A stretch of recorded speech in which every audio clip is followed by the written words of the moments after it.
National Signing Day, where many high school students' dreams come true when they sign on to play a sport at the university college level. And they have so many dreams, but what happens after college if you don't go pro? We are chatting with the author of From Cleats to Loafers and Everything in Between, Jared Johnston, who is going to share some tips on how we can tackle life after college sports. Thank you so much for being here. Thanks for having me. You experienced this firsthand, right? You were playing football and you thought you wanted to go pro. What happened?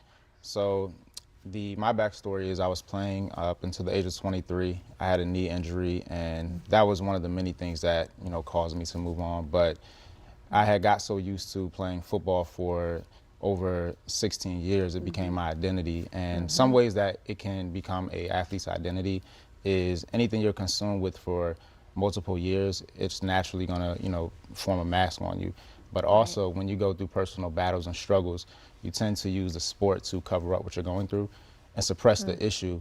And one issue with that is once football ends and you're detached from the sport, those issues rise to the top, and then a lot of times it causes destruction, for our athletes. So how does somebody prepare, especially like the parents that are home listening, prepare their kids to make that transition?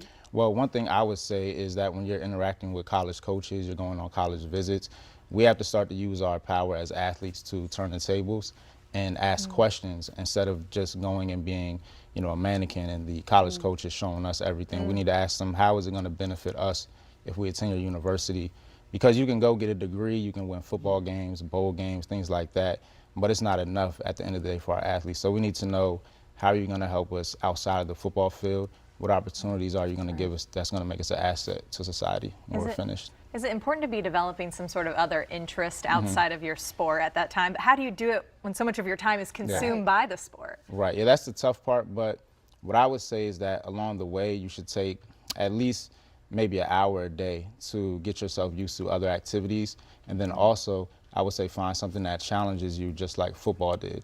Because a lot of times we're built and we're molded in an environment where we're challenged from within, challenged from coaches, and we often thrive in that environment. So I think that's good. And we see that a lot just nowadays, people reinventing themselves, or their jobs and roles are changing. So how did you find your next passion, and how can somebody else kind of find their next passion? Right, well, for me, it was unexpected. Like I mentioned earlier, the injury and everything like that, but I actually was working at a dog kennel, and I didn't like where I was working, but this is where, you can't judge your current environment and think that it's going to determine your future success, because the owner actually pushed me to get into real estate, and she's the first one who encouraged me to even write the book. So you never know who's going to come into your life and what track you're going to take. Now you've written the book, you are doing motivational speaking, and you're a real estate agent as well. Where can we find this book and people learn more about your story? So the book is available on Amazon, and then it's also available on my website, jared-johnston.com.